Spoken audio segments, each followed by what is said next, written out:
Assalamualaikum warahmatullahi wabarakatuh. Perkenalkan, nama saya Muhammad Syulun Ardi dengan NIM D1A1210048, jurusan Agribisnis kelas B, Universitas Haloleo. Baik, di sini saya akan menjelaskan tentang sumber historis, sosiologis, dan politis tentang Pancasila sebagai ideologi negara.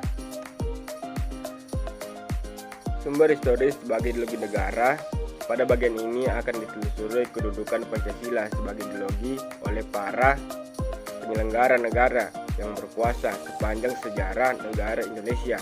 Yang pertama di sini ada Pancasila sebagai ideologi negara dalam masa pemerintahan Presiden Soekarno.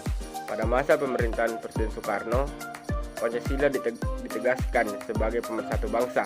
Penegasan ini dikumandangkan oleh Soekarno dalam berbagai pidato politiknya dalam kurun waktu 1945 sampai 1960.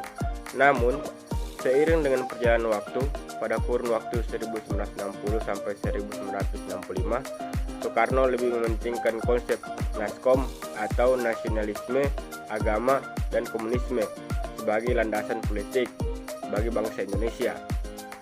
Yang kedua yaitu Pancasila sebagai ideologi dalam masa pemerintahan Presiden Soeharto. Pada masa pemerintahan Presiden Soeharto, Pancasila dijadikan sebagai asas tunggal bagi organisasi politik dalam organisasi kemasyarakatan. Periode ini diawali dengan keluarnya TAP MPR nomor 2/1978 tentang pemasyarakatan nilai-nilai Pancasila. TAP MPR ini menjadi landasan bagi dilaksanakannya penetapan P4 bagi semua lapisan masyarakat. Akibat dari cara-cara rezim dalam kemasyarakatan, Pancasila memberi kesan bahwa tafsir ideologi Pancasila adalah produk rezim Orde Baru atau monotafsir ideologi yang berkuasa pada waktu itu. Baik, yang selanjutnya adalah Pancasila sebagai ideologi dalam masa pemerintahan Presiden Habibie. Presiden Habibie menggantikan Presiden Soeharto yang mundur pada 21 Mei 1998 atas desakan berbagai pihak. Habibie menghapus penetapan P4 pada masa sekarang ini. Resonansi Pancasila kurang bergema karena pemerintahan Habibie lebih disibukkan masalah politis, baik dalam negeri maupun luar negeri. Di samping itu, lembaga yang bertanggung jawab terhadap sosialisasi nilai-nilai Pancasila dikeluarkan berdasarkan Kepres nomor 27 tahun 1999 tentang pencabutan Kepres nomor 10 tahun 1979 tentang Badan Pembinaan Pendidikan Pelaksanaan, Pedoman, Penghayatan, dan Pengamalan Pancasila. Sebenarnya, dalam Kepres tersebut dinyatakan akan dibentuk 131 lembaga serupa, tetapi lembaga khusus yang mengkaji, mengembangkan, dan mengawal Pancasila hingga saat ini belum ada. Yang keempat yaitu ada Pancasila sebagai ideologi dalam masa pemerintahan Presiden Abdurrahman Wahid. Pada masa pemerintahan Presiden Abdurrahman Wahid muncul wacana tentang penghapusan TAP nomor 25/MPRS/1966 tentang pelanggaran PKI dan penyebarluasan ajaran komunisme di masa ini.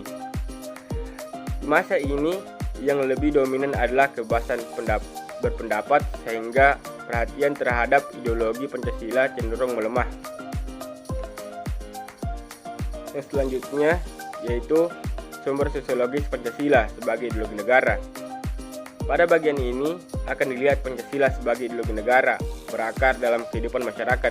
Unsur-unsur sosiologis yang membentuk Pancasila sebagai ideologi negara meliputi hal-hal sebagai berikut. Yang pertama yaitu sila ketuhanan yang Maha Esa dapat ditemukan dalam kehidupan beragama masyarakat Indonesia dalam berbagai bentuk kepercayaan dan keyakinan terhadap adanya kekuatan gaib.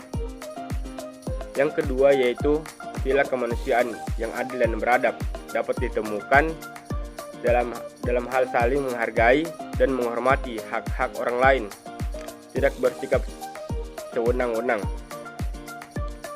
Yang ketiga yaitu sila persatuan Indonesia dapat ditemukan dalam bentuk solidaritas, rasa setia kawan, rasa cinta tanah air yang berwujud pada mencintai produk dalam negeri.